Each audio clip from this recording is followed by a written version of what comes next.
Okay mga ka-DJ, tayo mag-iihaw ng bangus. Pero gagawin natin boneless po ito. 120 pesos po binili namin sa palengke, pina-boneless ko na po. So, pa-boneless nyo na po. Tapos nilagyan ko na kasi yung magkabilang side sa labas. Ayan, naghugas po ako ng kamay, malinis po yan. Tapos binudburan ko po ng konting asin.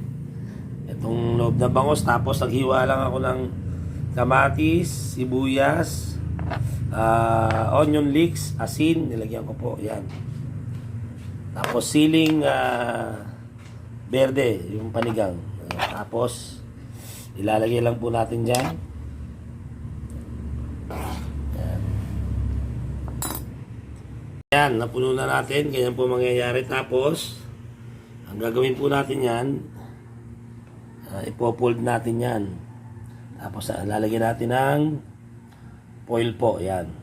So pasensya na, wala ako assistant kaya papakita ko sa inyo kung anong mangyayari po. Yan. Okay mga ka-DJ, ganyan mangyayari, no? Babalak natin yan. Lagyan natin yung palaman. So yun, lipot ko lang po.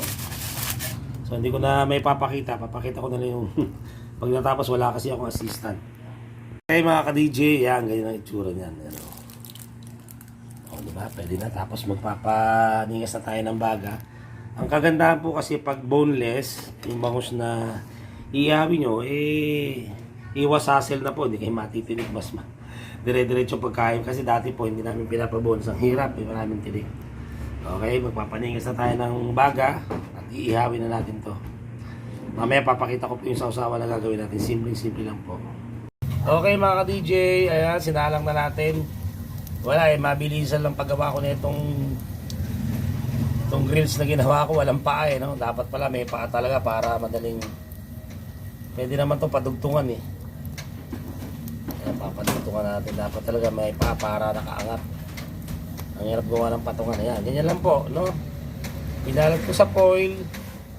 Kung sinabi ko sa'yo, pinalamanan ko ng kamatis, sibuyas, onion leeks, asin, nilagyan, siling panigang. Ayun na po, ganun lang. Yan. Kagandahan na ito, hindi na masusunog. Wala siyang uling. Yan, tsaka boneless po siya mga ka-DJ. Yan. Okay. Okay, mamaya papakita ko sa inyo ang finished product ni DJ Master. Okay. Okay, samahan niyo po ako hanggang dulo. Okay mga ka-DJ, check natin. Hindi ano yun. Wow. Wawawi. Mga ka-DJ, graba. Yan o. Tignan nyo, tsura. Maya, luto na yan. Mamaya gagawa tayo sa usawan. Okay mga ka-DJ. Check natin. Baka pwede na to mga ka-DJ. Okay, gagawa tayo ng sausawan. Okay. Okay mga ka-DJ, habang hinihintay natin maluto pa, binili ko, medyo kulang pa sa luto. Gawa tayong sausawan.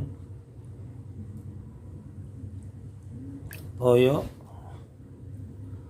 Very basic lang po yan. Kalamansi. Yan.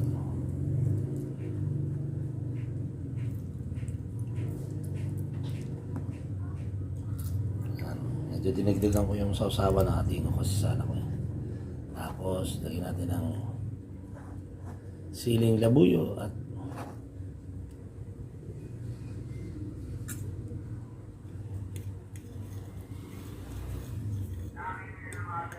ayun na.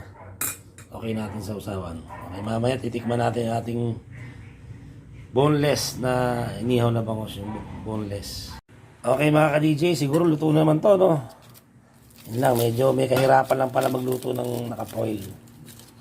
Ayan, hindi ko na po may papakita ko sa inyo, basta mapakita, bubuksan ko itong foil po, ano. Balikan ko kayo mga ka-DJ. Okay mga ka-DJ, yun na, binuksan ko na, kaya na talagang, yun lang, ang challenge nito, kumakapit yung foil sa balat. Kaya magiging tsura, ano, kukunin nyo na lang. So, titikman na natin. Titikman natin mga ka-DJ. Pawis tayo mga ka-DJ. Ito, tignan natin.